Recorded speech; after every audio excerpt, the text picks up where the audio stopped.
We're live. Hi all, I'm happy to welcome you here on yet another webinar that Women in Tech organized in collaboration with amazing Chet Hirani. Just to remind you guys, our goal is to support women in STEM industry at all levels and help them to find their ways in technology. And Chet is helping us a lot with our mission, especially with our Mentor in Tech program. Where Chad participated actively and also brought a lot of mentors.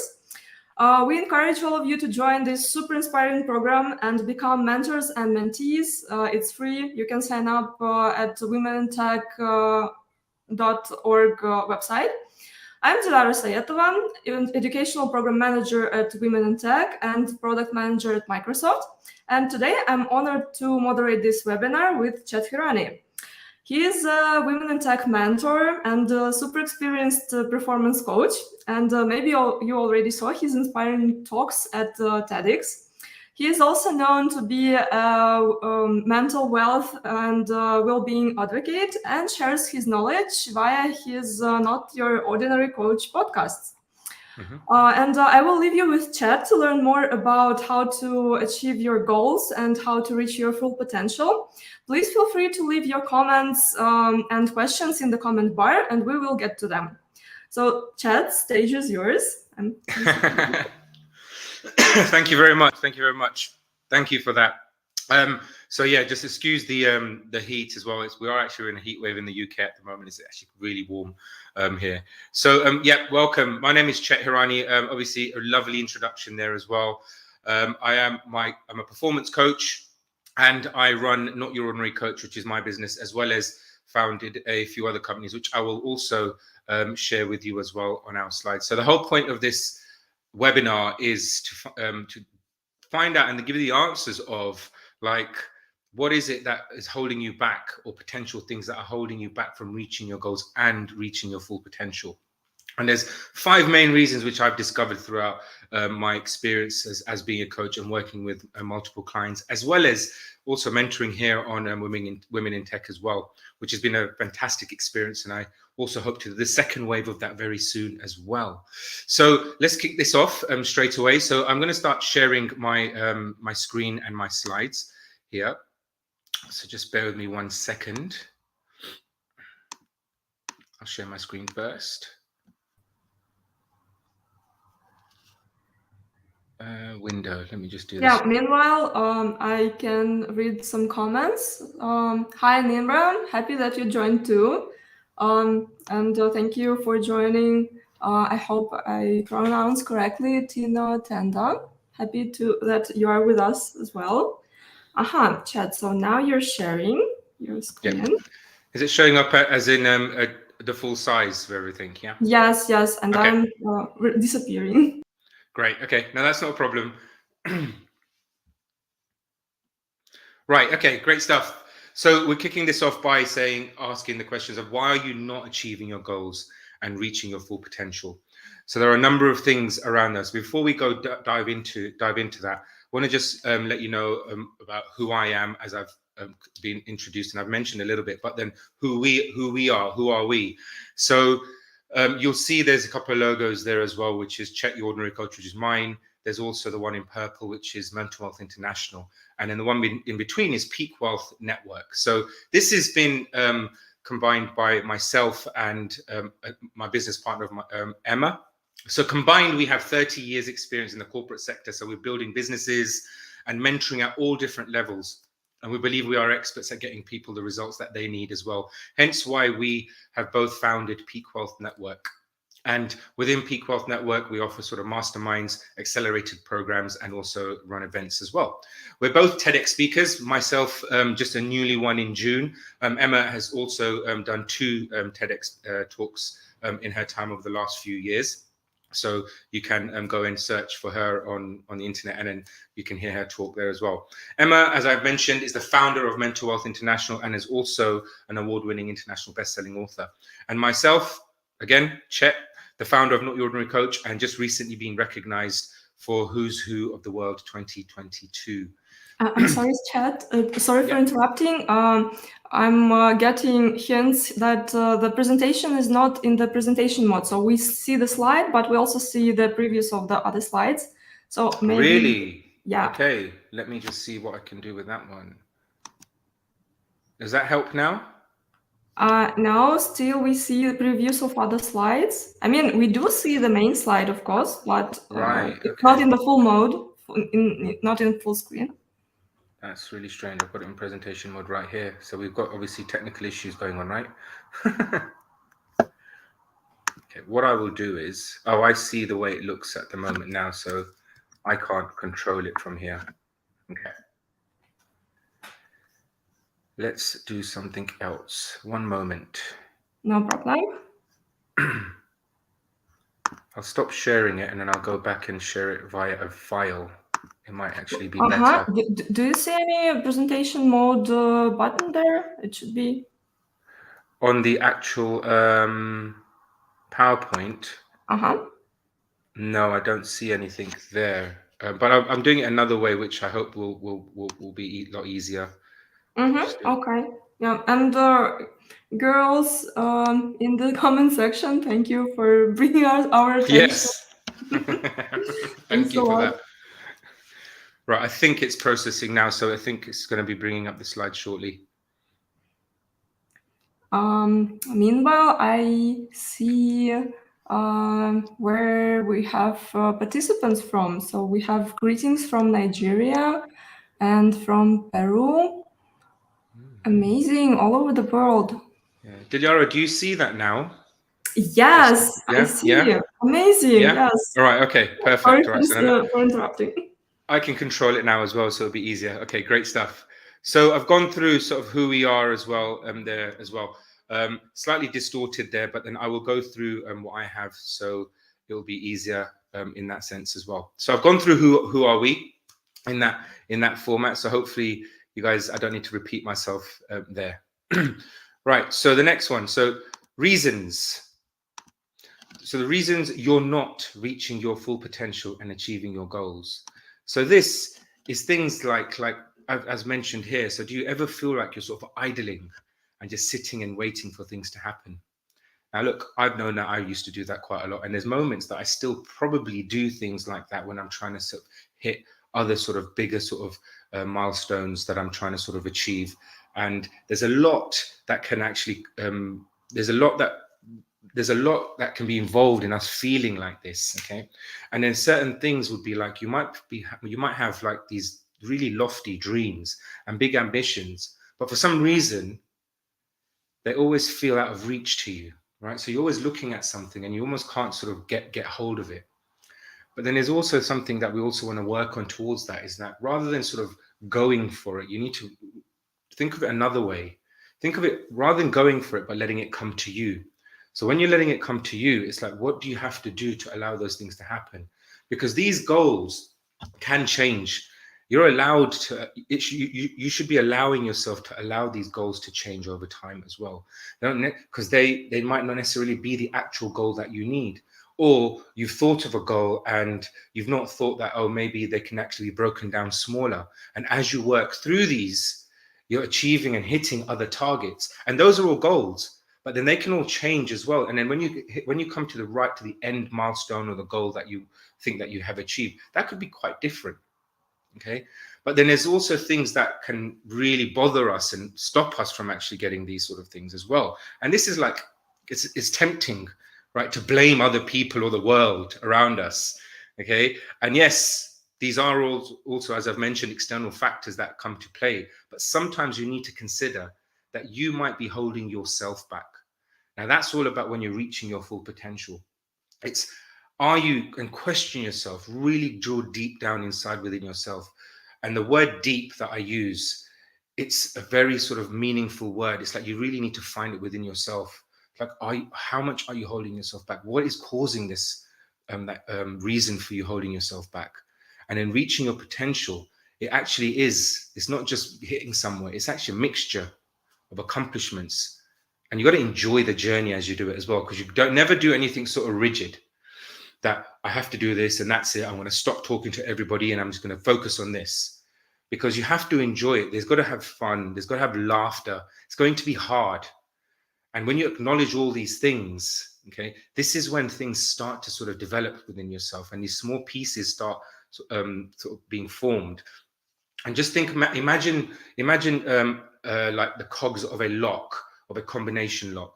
When we don't know the combination of it, but then when you start getting closer to the combination, the cogs are all turning. And as they're turning, they're clicking into place. And imagine what that feeling would be like when you get the last number, the last combination, and the cog hits, and it just clicks and it opens up. And that's where you actually want to get yourself, and you have to work towards those sort of areas. Okay. And there are three areas to focus on to achieve your potential, which were found being the vision is the what. What is it? What is it that you want to achieve? Yeah. Number two, the passion. Why? What's it going to do for you? Why do you want to achieve this? Now, this isn't just necessarily about when we talk about whys of like, oh, I want to help my family, I want to help become more financially independent, all those sort of things. But again, drill deep down inside as well. Why is this actually going to help you to allow you to focus on those? And once you figure those out, the most important thing there is the action, right? Is then how are you going to do it? Now, these are difficult questions to ask for yourself. They're easy words to just describe and explain as I'm doing now. But if you go away after this presentation and you actually take those and you make notes of those, and the most important thing there is making sure you actually physically get that pen down to the paper, not keep anything mentally, not put anything on your phones. It's proven that putting things down from pen to paper actually has more of an effect on actually doing things and getting things right for yourself as well. So those are those important things there. And again, when we talk about those, it's like I've explained there, it's like this metaphor that people have used recently as well. It's like a three-legged stool, okay? You need all three legs, because if one's missing, it doesn't work properly.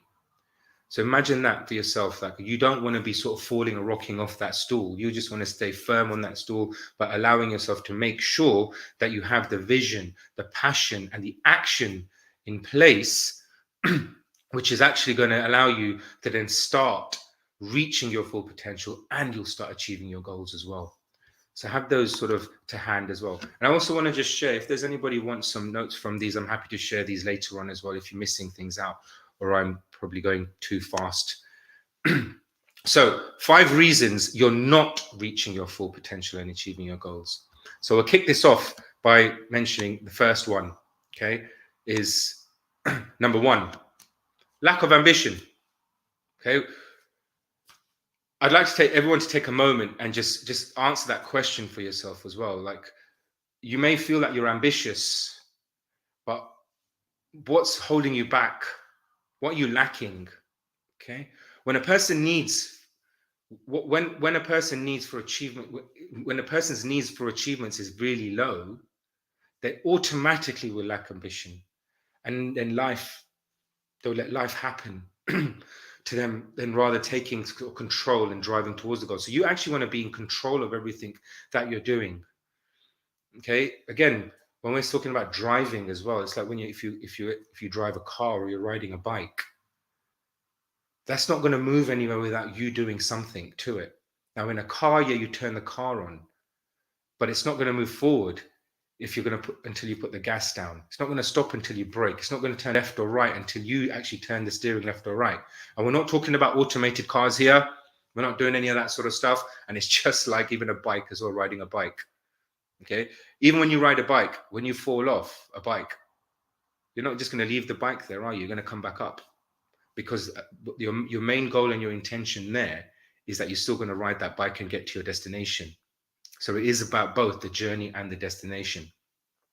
And without these ambitions, it is going to pretty much feel like you are sort of floating down a river, okay? And allowing the current just to take you wherever it chooses to.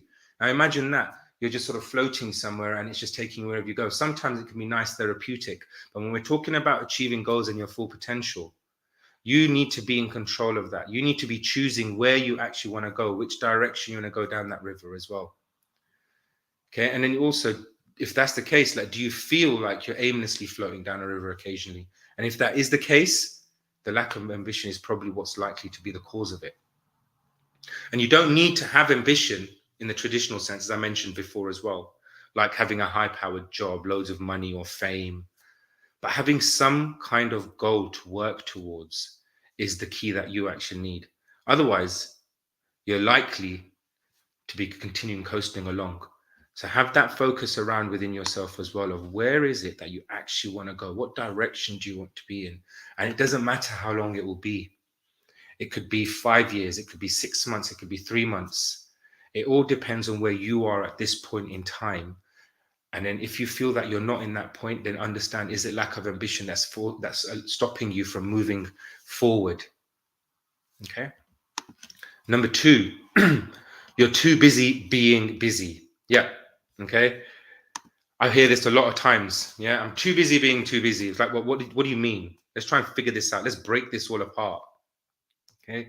And again, it is easy to get caught up in racing around, doing things that don't really matter to you. And we mentioned procrastination sometimes over this as well, but it's not really procrastination. You're actually doing things because you're doing other things. You know where you want to go to, but there's something stopping you. So you're not actually procrastinating. You're actually lacking ambition there as well. And then you then use those excuses of that you're too busy being busy, and then being too busy to do things. Right? You actually end up not caring about the things that you actually want, and then all the complaints start falling in. And this very much it's about acknowledging it and actually making sure that there's no one else to blame in this. And I'm quite harsh in my coaching, so I'm going to be harsh here as well, is that you're the only one that's there to answer to. Nobody's going to answer it for you. Okay. And for some people, when we talk about being busy, you're too busy being busy. For some people, busyness is sophisticated avoidance. It really is. It's a technique to keep them where they are, doing more of the same and not growing as a person. And then pursuing actually what you want as well. And busyness, again, can often be exasperated. It can be when a person has a need to be liked, or they are following what they believe they should do rather than slowing down to consider what they actually want to do as well. So when you're believing in something, it's all great that we say, I believe in this, I believe I want to do this. But then you actually also have to let it out. You actually have to voice it out as well. You have to let others know that what you're doing, what you believe in. Don't just keep this in within yourself as well. It needs to be projected out. You need to be visible out of it as well. So take a moment. Again, if you're feeling this way as well, just press pause. Okay, some people say, oh, I'm too busy to press pause, but sometimes you have to do it. And then just question, what are you up to? Is the way you're spending your time aligned with what you really want to be doing as well? So answer those questions for yourself. Okay, take that moment, press pause. Very important aspect of it. Sorry, moving on to the next slide. Okay. Again, here we talk about limiting beliefs, like you've got self-limiting beliefs. Okay, there's a lot around this. Okay, many people limit their full potential because they don't believe, again, that they have what it takes to achieve what they want to. Now, I'm a performance coach, and one of the things that comes to mind always is that I strongly believe that everybody out there has got that potential to reach, and they don't even know it yet. Okay, but it's also finding it. There's different stages within us. There's the emotional side of things, the emotional intelligence side of things that we have to figure out. Okay, there's even things within your own sort of life aspects, or things might need to change. You might need to put things to the side. You might need to then I talk about something that I've created called the 5 states of optimization, right? There's elements there where you need to surround yourself with the people that you want to be surrounded by. You might need to then look at your network and then completely shut off the people that are actually not giving the value to you, or you may feel that are stopping you from getting to where you want to get to. And this doesn't have to be forever. This could be just for that period of time that you need for yourself. And that's an important thing. It's not about anybody else here. And we talk about this constantly, that it's all to do with you. Okay. And it's like, again, mentioning here, you want something, like looking in a shop window, something that you really like, or you desire, oh, that would be nice to have, but not actually believing that it's possible to actually have it. Because you might turn around and say, okay, it's too expensive. Now, I do the same thing. But if I actually want it and I believe that I want it, I'm going to do something about it to actually go and achieve and get what I actually want. purchasing a house. Everyone has dreams of purchasing a house, going on holiday, buying a car. These all have a value to it from a monetary perspective.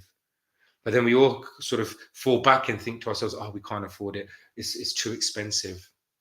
And then you just stop thinking about it after. Getting a new job, working towards your career, starting a new business.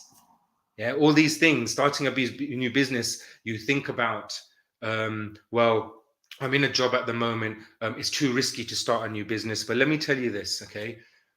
If you believe in getting that, you will actually go and get it. Now, I'll speak from experience as well. Okay, during the pandemic time, I got made redundant. I was in a well-paid job in the corporate sector, and I then decided to myself, right, I was already had my coaching business, which was running while I was in working in corporate. And then the money was coming in, the bills were being paid, everything was working out. But then when I got made redundant from there, and I didn't get a redundancy package because I was only in the company for a short period of time. But I didn't sit there and stop and feel sorry for myself. I knew it was going to happen. So then I thought, well, what am I doing now? What is my passion? What do I like? What do I feel that I really want to do? And I've always wanted to be one to sort of help people, transform people, get them to another level. And it was a case of, right, I'm already doing this now. So let me take that risk and do it. Because I saw it. It's like seeing in a shop window, looking outside and think, right, I can do this. And this is where sort of negative beliefs also come into play for us as well. And this is all normal stuff. This is all reminders that we always forget about. Okay. And when we do have common sort of negative beliefs, things are like, I'm inadequate or I'm a failure. Someone came up to me and said they're a failure. I'd be like, well, tell me why you're a failure. Okay. Because tomorrow's another day. What you do now, fine. If you feel like you failed today, but tomorrow's another day. So you make sure that you're not going to do the same mistake again. Yeah. And as a person, we may use phrases like, oh, it's okay for people with money, time, connections. But since I don't have these things, I can't have it. We see people who are starting businesses. We see on social media constantly about the successes people have having or have had. Now, all good to them. Really, really nice that everyone's sharing those things. But then you have other people who want to start and thinking, well, I don't think I can actually reach that. But that's not your success. That's their success. Success is unique to yourself. So you've got to remember that too. Okay. It's your own unique success that you will find. You can use and see somebody for inspiration. But then the success that they have necessarily won't be your success. It won't be your success because you're going to create your own. So it's not about other people have this and that. You make do with what you have at the moment. And then you can start developing on it. From a business perspective, when I started off, I didn't have anybody to manage my social media. It's only recently that I've started to allow that to happen because I'm able to do it. And one of the reasons why I'm able to do it is because, yes, it's affordable now for myself. But it was also for me saying to myself, well, I need to let go of it because I enjoy doing it. And then learning that, okay, now I've got that way. Now I can focus on other avenues or other areas of the business, and I can focus on more people for myself as well. Yeah. So all of these things, when we have these self-limiting beliefs, is something called, when we call it sort of the performance avoidance orientation, because those people are trying to avoid revealing and lack their own true competencies as well. So when you're always beating yourself up mentally, it's now impossible to try new things, okay? Because you tell yourself you are doomed to fail, and that'll be embarrassing when it all goes wrong. But most of the companies out there that have failed and they've just gone back up. Yeah, you also hear the statistics where most companies, when they start off within the first 2 years, that they fail. But have we ever thought of the ones? What's the reasons why the people who continue and are become a bit more successful, why they haven't failed? We never see that statistic. We always focus on the negative aspects of it. So if we flip it around the other way and say, well, what's the reasons why they have succeeded? They just didn't stop. They didn't sit down and accept it. They still believed in what they wanted to do. They knew what their potential was. So they continued. They saw it. And as they kept working towards it, it came to them rather than them going to it. So ask yourself these questions there. What if you took on a different perspective, as I've just explained and mentioned? And what if you started to believe that you are capable of doing whatever you absolutely dreamt of as well? Okay, these sort of questions you should be able to, this is something that I'd like you all, whoever's listening here, to take away and actually answer those questions for yourself on a regular basis as well. So keep reminding yourself, which is an important thing there. Excuse me. The next one, fear of success. We were just touching points on that one, but we'll go into a little bit deeper in that for a fear of success. Because we talk about fear of failure, which makes sense, but fear of success? Okay, who would want to be, who it's a case of, if you're fear of failing, why do you really want to be fearful of success? You're doing something for a reason. You want to be successful and have that success within yourself. And this success doesn't have to be big. This can be small. It comes in all different shapes, forms, and different sizes as well. Right? And as mentioned here, success can bring high expectations, adulations, and pressure, which some would rather avoid completely. But then when you start understanding what is it that you want, you start seeing what you want, all of this starts diminishing and disappears. And questions that cause worry can be like, what happens if I achieve the goal? What will people still like me? Will I have set an even more ambitious goal afterwards? Is success all it's cracked up to be? All of that sort of stuff, I'm sorry to say, it does not matter. What other people say doesn't matter at all. What other people think of you, it doesn't matter at all. And I'll give you an example here. I had just maybe about a year ago, I posted something on a bit of success that I had, and I got negative comments coming back from it. Now, I know for a lot of people, this could be like, well, this is not good. Negative comments, not a great thing. But then remember when I said about turning things the other way around, I use the negative comments as the positive side. I've actually got their attention. Those people actually commented. They took their time to comment, which is absolutely fine. What did it do for me? My analytics increased. That post went out a little to more people than I thought of, without even me investing in any of it. So they actually did me a favor there. So it's not about what other people think. If anything, if what those people think and do something for you will actually work in your favor, be prepared for those sort of things as well. And it's important to also make sure, as I mentioned in the 5 steps of optimization that I have, is that when you start surrounding yourself with the people that you want to be surrounded with, this becomes a lot easier for yourself as well. Okay. Again, here, when we talk about fear of success, okay, this can be grounded in a fear of being judged by others, as I just mentioned as well, and therefore also reinforces that negative belief. We want to try and knock that one completely out of the park. We do not want to bring that into us. Okay, and that's one of the reasons why we want to stop and change our mindset completely in what we're doing. All right, and it can also highlight imposter syndrome, as we hear that quite often. Right, when there is a fear of being found out, it often stems from, am I not good enough? But you're only doing something that you believe in, so why would you ever think, are you good enough? If you have doubt in something that you're doing, there's a reason why you have that doubt. It doesn't mean you're not good enough to do it. You're there for a reason. That's what you're doing. Women in tech, everyone involved in this has got some sort of technology background. Some might, some don't. But we're there for a reason, and we're good at what we do. That's why we're doing it. Right? There's also very common fear of change as well. Even positive change can be scary, like as I mentioned earlier on. Okay, so all too often we'll stay in our sort of cozy comfort zones, despite knowing that deep down we want something more. And when you start feeling it, when you start smelling that success, or when they say that, okay, I say they because I don't know who's created it, to be honest, but you hear it, and that can be quite true, because you want more. And it's all about having that winning mindset. I do a lot of talk about having the winning mindset. Failure isn't acceptable, but even if you feel like you've done it, tomorrow's got another day behind it. Okay, and you don't want to regret. You absolutely do not want to regret anything that you do, which is important for yourself as well. Avoid the regret completely, because the last thing you want to do is say that, oh, I wish I did that. But why didn't you do it in the first place?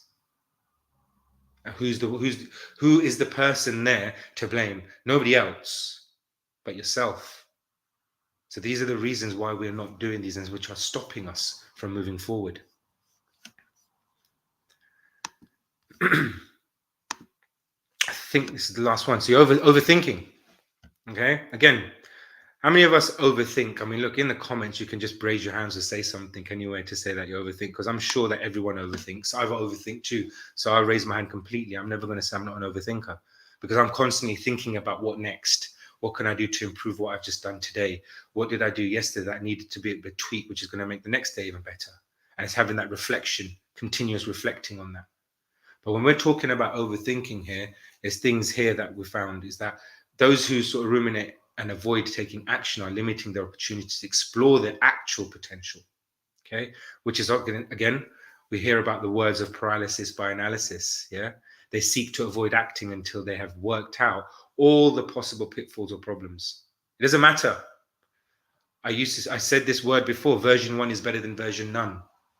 You need to make sure you get the first thing out there straight away. Okay, you don't think that everything's going to be perfect, because it's not.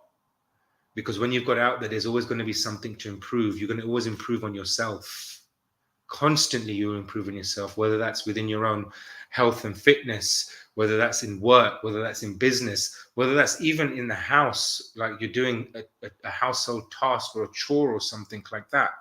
There's always going to be a better way of doing it. You're not going to figure out if you're cleaning the house, you're not going to think what's the best way of doing it, what problems will that cause doing it. You're just going to go and do it because it needs to be done. Just like everything else, you just have to do it, and we continuously learn from it. And it is a continuous improvement and a continuous learning cycle as well. And the reality of this is that it's often you miss all the opportunities there as well. And we're too slow to act, which is another reason why we say that, okay? That, oh, you start having the regret. Why do you want to have the regret? And something I came across by this professor at Oxford University called Kevin Dutton. Okay, he calls something called a psychological splasher. It's fairly self-explanatory here on the slides here as well.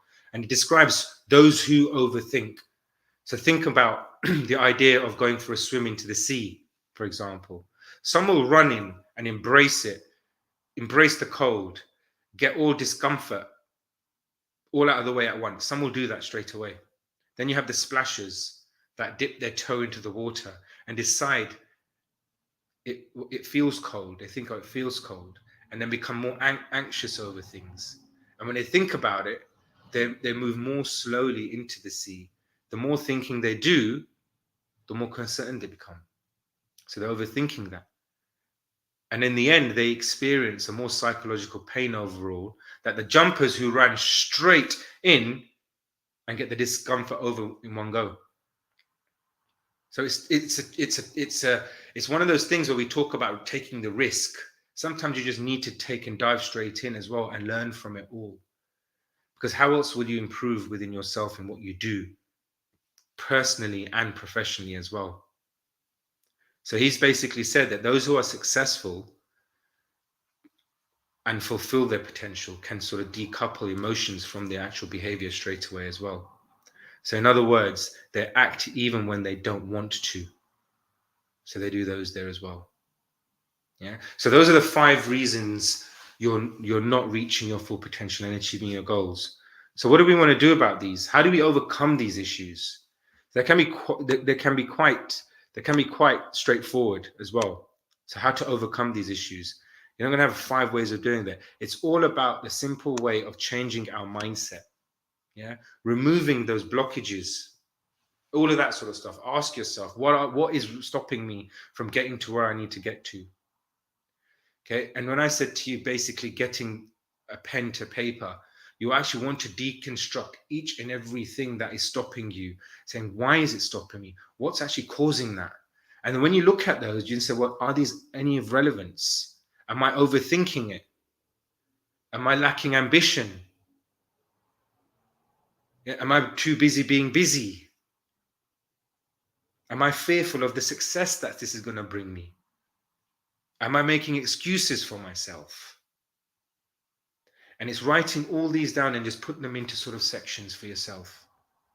And as you do that, you'll start to discover more and more about yourself as well.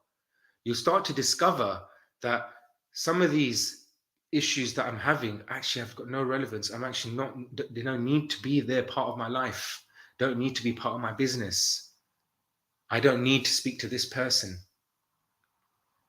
And I remember mentioning to you about removing people in your network.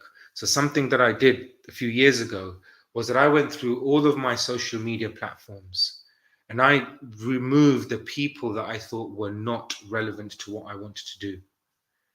Now, on Facebook, for example, and on Instagram, I unfriended and unfollowed loads of people. I created a new Instagram profile. My first Instagram profile had quite a big following in there, but it weren't the people that I actually wanted. So then I removed it, deleted it, and then started a new one. Started from scratch because I knew how to do it. Facebook unfriended so many people. I got messages, oh, why am I not seeing any of the stuff? Why have you unfriended me? And it was a simple case because they were blocking my feed. That was my blockage. They were blocking my feed, and it was irrelevant stuff coming onto my feed. And when it was coming to my feed, and then the things that I was posting in there, and the way the analytics would run, it wasn't actually getting out to the people that I wanted to get it out to. People weren't going to be talking about these sort of things. So that's an important thing as well. And that then leads to developing your growth mindset. You may have heard the differences between a fixed and a growth mindset. Okay, they work both hand in hand, but continuously developing on your growth mindset is important. It's far more rewarding, the efforts that you put into having a growth mindset, than having a continuous fixed mindset, where you feel that nothing is, there are things where you feel things are impossible to change things around you. So if you're not fulfilling your potential, consider where these blockages are. Okay, looking about what is the lack of vision, no passion, or unwilling to act. But then what can you do to change all of this as well? Okay, that's important there as well. So that is how to overcome those issues. Okay, remove the blockages, write these things down, develop on your growth mindset over your fixed mindset. Ask the questions, continuously acknowledge things around you as well. Everything starts from the foundation. You want to make sure you can iron out those cracks. Those cracks will appear, but you want to get into such a great position where when the cracks start appearing in the foundation, you're able to then sort of fill those gaps quicker and faster with the relevant things in order for you then move to the next level and then move to the next level and level up and level up until you are comfortable with it. Now, we talk about having the winning mindset. You want to continue. Some people are really sort of comfortable when they reach their one potential there and they feel like, okay, I'm content. I'm happy with what I've done and I've done it, which is great because they've got a lot to show for it. But there are others, you take athletes, for example, they're not satisfied until they hit the times that they want. Okay, they're not satisfied. We're talking about basketball, the number of points that they can score. They still want to keep improving. So then they go back and revisit, what do I need to improve on? Okay, they give themselves a little pat on the back to say, well done, you've achieved this, but what else can I do now? And that's continuously having that winning mindset and not having that fear of success, not having the fear of failure. And that's something that I work on with a lot of people as well, from a performance aspect of things as well, which is I feel is very important in all aspects of our lives, professionally and personally as well. So coming to the end of this, so how can we help each other on this? Yeah. So this is between you and I. So I've come to the end of the presentation. So I'll just flick to that slide now. So yeah, how can we help each other on this, right? So how can we help you? So if this is something interesting to you, we're basically Peak Wealth Network have created a mastermind. And then the mastermind starts at the end of August. So it's a 6-month program that we can offer you. And at the end of it, it helps with the accountability side of things and pretty much everything that we've covered here as well and more. You get mentored as well. But then also you've got the opportunity as well to be a published author, which is a great thing because at the end of the mastermind, we'll be publishing a book as well. So that's something that you're interested in.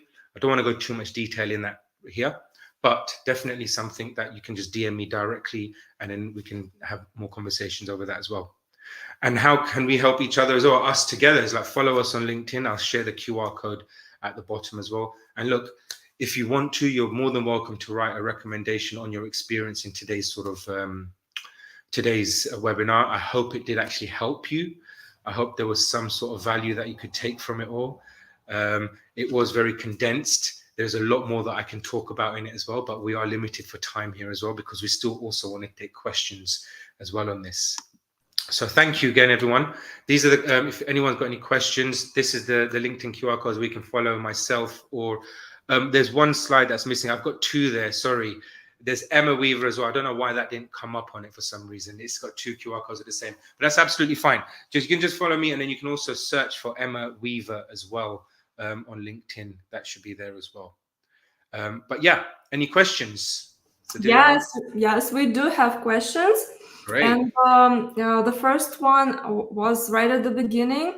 So Chet, you mentioned that you can share the slides. There were people interested in slides. So will you post them somewhere on your page? Yes. So what I will do is, rather than I'd like to sort of just probably limit to this. So if people can just DM me directly through LinkedIn, and then I can share it directly to them. It'd be a lot easier that way if you just DM me. Sure. Yeah, and just a reminder that link to Chet's LinkedIn page is in the description. So please feel free to follow the link. Okay, I marked the questions that we have and want to start with this one.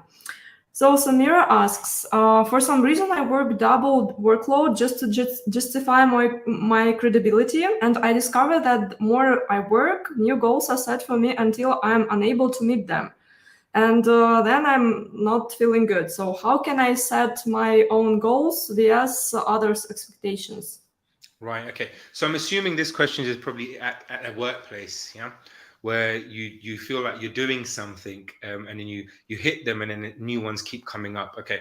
Now, if you're feeling Samira, if you're feeling like you're feeling sort of overloaded in sort of the goals that you're hitting, sometimes we tend to not say no, and we do everything that's given to us, especially in corporate worlds and work. I've been there as well, yeah. And an important thing that I've learned is how you say the word no.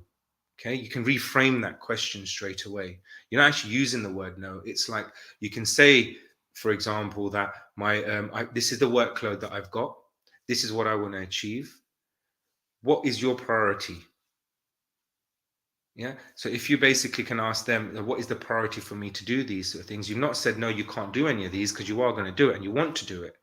But then there's a priority there as well that you can ask your line manager or somebody else who's providing these to you. So what is the priority for these? And then I can focus on something else. And this goes quite similar to when people say, well, people also question and ask the question of, I'm constantly being given things and I don't know how to say no as well. Yeah. So it kind of works in those sort of areas as well. But when you say you discover these new goals and are set for you and you're unable to meet them, and then I'm not feeling good, that's something that you also would need to basically, are these goals that you question? I mean, I don't know the answer to this one for you. Is that, are these goals that you're setting yourself, or are they being given to you? And if they are, then it's a question of then also going back, and maybe you need to then reassess your goals as well and break them down a little bit further. Okay, they might be too big. And again, as I said before, goals can be there. You're allowed to change those goals. Goals can be changed. It also depends on how much you can actually achieve in that space of time that you have. I also think that here maybe one of the issues is that at work we want people to be really happy with our performance. We want them to see that we are great at our position, that we are like super professionals, and etc. And to get this impression, and to make this impression on other people, we are ready to do a lot of stuff. You're right. You're absolutely right. You are, because you do that. And again, look, same. I've been in that position too. You want to do that to get that sort of credibility continuously. But then over time, what is that going to do to you? The long-term effect it's going to do to you, we're going to fall into the burnout modes. That's going to happen. And these are the things that we need to capture as early as possible. Now, that then goes back to it's not the people's fault that is trying to actually achieve as much as they can in that short space of time, purely to sort of to get that sort of well done from their team leaders or their managers. But then that then goes back to whole leadership training, leadership skills, the developments of all those, because we do know where pressure comes. Everything comes from top down. We know that happens, but it's what the people at the top, how are they actually, what are they doing? Are the expectations, is it realistic? And something that I've worked on with a company that I work for and to change the sort of the mindset of them is making sure that every single person in that company from the top all the way down actually has a clear vision of they know what the company is actually trying to achieve. So there's nothing that nobody knows in that sense. So all goals are also open. Okay, and everything becomes more realistic, and that all boils down to sort of the giving the right sort of training to the right people. And when I talk about leadership training, I'm not just talking about leadership training to the leaders and the senior managers. I think everyone should get it, personally, because they learn from it all. Okay, and it depends how you take it. Yeah. Totally. Thank you, Chad. And I want to read another comment.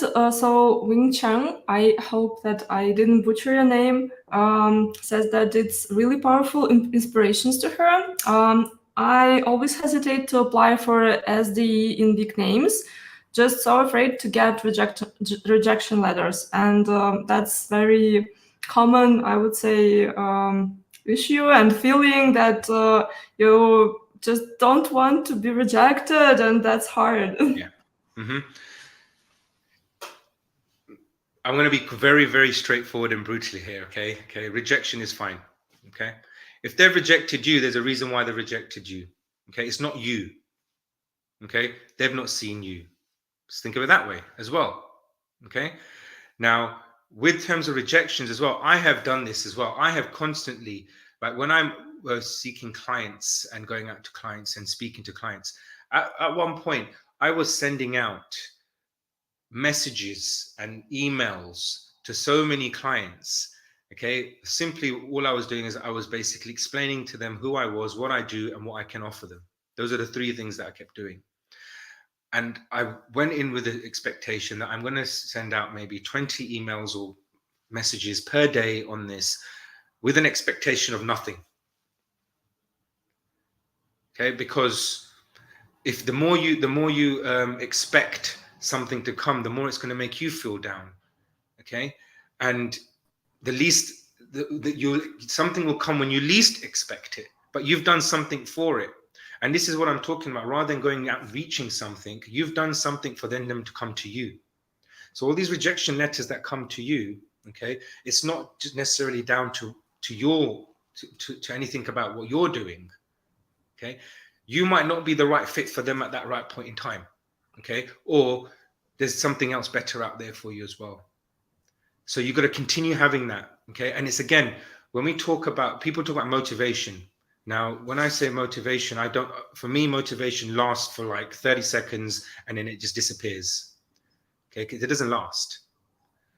The only way you're going to be able to keep yourself motivated is to continuously have the right discipline in place and be consistent. That's the motivation factors there, right? So allow it, keep doing it, okay? And even if you feel that, these rejections have been too much for you, okay, there's always going to be somebody that you can reach out to as well. And they'll probably say the same thing. Or just DM me as well and just say, this has happened, and I'll just send you a message back and we'll have a chat.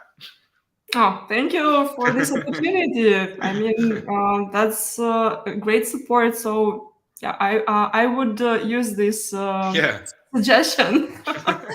Thank you so much. Hang on. We have a question from Paulina about. Can you talk a bit more about your belief is the difference between coaching and mentoring? Okay, so this is a good question. Now, there's a lot of people have their own sort of ways of thinking about the difference between coaching and mentoring. So the only way I can The only way I will basically give my explanation of this one is that when we talk about mentoring, mentoring for me is when you're in an organization. So you always have that something in common. So the mentor also knows what you're doing, if that makes sense. Yeah. Whereas a coach, for me, when I'm coaching clients or coaching business, I don't need to know what they're doing. Okay. I don't need to know the full ins and outs of everything that they're doing there. It's basically asking the questions of asking the most uncomfortable questions. So coaches should be able to ask them and be comfortable asking the uncomfortable questions in order to get the best out of you. Whereas mentors will help you sort of guide you into something that you may think that you've got that thing in common. So this is at work, for example, where I'm using my example here, my experience, where when I was in the software world, I was speaking to my team leader, and I asked him to mentor me to get me to the point of what I need to get to become the same sort of level as him. So we went through criteria within the organization. Whereas a coach wouldn't know those criteria of an organization. So we're working different because we're going to be working more about you as an individual, about your mindset, about the way you are perceived within the organization, and it's what you provide. So that's my belief in the difference between coaching and mentoring. I hope that was, I hope that helped in some way, because there are so many people can have different terminology about these as well. Yeah, thank you so much for sharing your perspective. You lead the light for me as well. Yeah. Thank you. I wanted to highlight a couple of comments. So Jana Linda says that she applied to so many jobs with so many regrets back, but not giving up. And There you I are. think that's the main thing. Yeah, go girl. Absolutely. And for example, my own sister, she's currently switching jobs and starting career as a quality assurance engineer. So I'm also rooting for her not to give up, because you know how it's with the junior positions. You write a lot of letters and send a lot of requests and Absolutely. get a lot of rejections. Yeah, I mean, I remember that. I mean, I was in quality assurance as well. That was my sort of role in the software world, right? So, but no, I'm sorry, but I'm going to try your name, and I hope I haven't butchered it. But is it Jen Linda? Right? I would say, look, keep on going. Well, why do you want to give up? You don't want to give up. You believe in it. That's why you're doing it. Yeah, and that's the way it is. Thank you for support for all of us. Also, this is super cool phrase about version 1 is being better than version none. Yeah, just once again. No, thank you for that. Thank you for that, Monica. The thing is, I'll give you a little background of why I came up with that, because my background was quality assurance. Okay, so it's a case of version 1 is better than version none. Okay, I always thought that from a quality perspective, you want to make sure everything is checkboxed, everything is done before it gets delivered. Because until you don't hit that almost that 100% mark, that was my mindset then, was that it's not good enough to go. But then I learned as time went on, like when I always used to have the stakeholders and the execs almost getting into a bit of an argument between us, to say that they said, no, we need it out. And I said, well, what's going to compromise? You make sure you're not compromising quality. If you're not compromising quality, then we will deliver it. Or does it affect monetary end user? Does it affect the business? I had all these criteria set in place for them to say yes, no to me. And until they said that, that's when I'm like, well, then I'll agree. Then it's going to go out of the door, because I was the last line of defense. I was the head of quality there, thinking, well, look, if something comes back, we know who's going to get it, right? In the software world, we know who's going to get it. It's just the way it works, okay? And then after that, over years, version 1 is better than version none came up as I started sort of developing myself, thinking, well, hold on a minute. I'm not into quality area, but I'm not just going to wait around. So like if you write a post, for example, for me, it doesn't matter whether it's the perfect post. I'll write what's on my mind and send it. I won't even look back on it, because I just think that's a nice quality. You're not overthinking. Yeah, you're not overthinking it. Just do it straight away. Yeah, that's a great comment on not over and great demonstration and illustration on not overthinking that you mentioned Yeah, in your presentation. absolutely. Thank you. We have a comment from Hai Hong. I hope I also pronounce it correctly. Thank you, Chad, for your wonderful sharing on this valuable platform. I realized that something blocked me, including fear or failure / rejection, expectation, perfectionism, not clear of priority, not result oriented, shy, forgot to ask for help. My current focus is continuing to develop an open mindset. And Yeah, perfect. and by the way, just comment, please drop by the comment section after the webinar because there's a lot of thank yous there from all over the world. And we have a lot of comments about how inspirational the talk was. So please Thank you. have a look. And I will definitely be going there. and also a great explanation for distinguishing mentor vs coach relationships. Oh, thank you. One sec. Well, I have a lot of sweet comments here, but since we have a little bit of time, I maybe use this opportunity to ask my own question, Go for it. if you don't mind.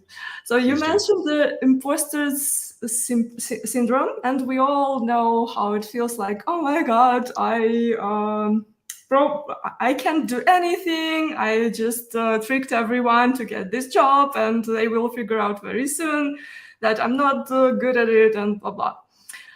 So as a coach, you probably deal a lot with the imposter syndrome. And my question is, had you ever a mentee / person that you were coaching that were really like, it wasn't imposter syndrome, they were just really bad? I mean, was it ever a case? So I had one. I basically a few years ago, I had one. I had a client that I was working with, and I'm not going to lie. It got to the point where I basically turned around to them and said, "Well, maybe you need to probably consider looking for another role." Yeah, and they took it back, thinking. And again, this is what I'm talking about. A coach should be comfortable with asking the most uncomfortable questions. Yeah, and it was a case of it threw them back. I was like, well, if I can see that now in you, can you imagine what the people in your environment, your work environment, can see? Okay, now I'm not sitting in your work environment, however, I'm listening to what you're saying. Now you would never say that to those people at work, because that's the whole thing. You're thinking, well, I got in, I'm not good enough, whatever. And then I thought, well, if you're really feeling like this, then let's now, how are we supposed to tackle this? And they straight away said, well, you need to help me get to this ability, or get to this level. I said, well, I'll tell you. The person was in the law industry, so I can't go into too much detail there. Okay, but I basically asked them the question, sit them, said, what do you think needs to be done? And they said, well, you need. They said to me, well, you're a coach, you should be able to answer that question. I said, no, that's not me asking the question. A coach does not know the answer. A coach is there to support and guide you through it. They're not going to give you the answer, because you always have the answer. Yeah, we all have the answer within ourselves. We just don't know how to find it. And that's what a coach does, to help you find that. And they knew what the answer was, but they just did not say it because they were afraid. They were fearful of the answer. And the answer, and then I eventually said it to them. I said, well, do you think the answer is that you shouldn't be where you are and you should look for somewhere else? And then it stopped. And then they said straight away, they'd look back as like, they felt uncomfortable, right? But by hearing that. Well, it does feel uncomfortable to hear that and to understand that. That's what you're scared of. Yeah, but then I helped them understand why that was happening. And then once we were able to sort of almost reprogram and reconfigure them to understand this, they accepted the fact that, okay, fine, I do need to look out. And lo and behold, look, it's worked out well for them. They've gone on, they looked for another job, and they're doing a lot better there because it's good for them. So it started off as a really horrible sort of a few sessions, but then it ended up as a good, positive light as well. And they're doing really well for themselves, so which I'm happy with as well. Otherwise, I would have probably done my job properly then.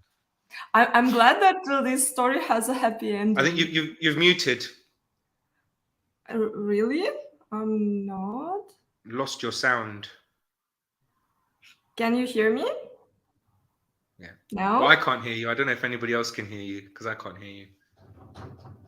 Oh, that's a pity.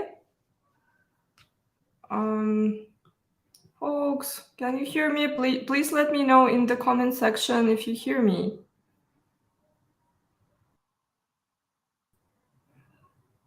Folks, can you hear me? No. That's a shame. Oh, girls actually can hear me. I see. I hear. You want me to come out and come back in then, just to see if it's my side? Yeah. Okay. Let's try. Should I leave and come back? Let's try that. Yeah. Let me do that. Sorry, girls. Waiting for Chet to come back. And meanwhile, I just wanted to highlight this very inspiring comment from Lucy that she's capable of achieving her greatest goal. I think this is a great summary of. Can hear you now. Yes, we hear you. Can you hear me? Yes, I can hear you now. Maybe it was me. I don't know what happened. Sorry, I was blaming you. Yeah, I just was telling that this quote from Lucy is a great summary on how I feel after this session, that I'm capable of achieving my greatest goal. And as I mentioned, we have a ton of sweet comments and thank yous in the comment section. And I just wanted one more time to remind you all about the Mentor in Tech mentoring program, which is free. And I encourage you all to sign up for it and become mentors and mentees. I think we need to finish for today. So thank you so much, Chet. It was super motivating webinar. Thank you for sharing your knowledge. Please have a look at the comments, and girls, so don't hesitate to message Chet and follow him on LinkedIn. Yes, please do. That'd be really, really nice. And thank you again for having me here as well. I hope it was helpful. And again, look, if you want the slides as well, just DM me and I can send you the slides as well. So that's not a problem from my part there. Yeah. Yeah, thanks a lot. And have a great rest of the day, everybody. Thank you, Chet. Take care. Bye.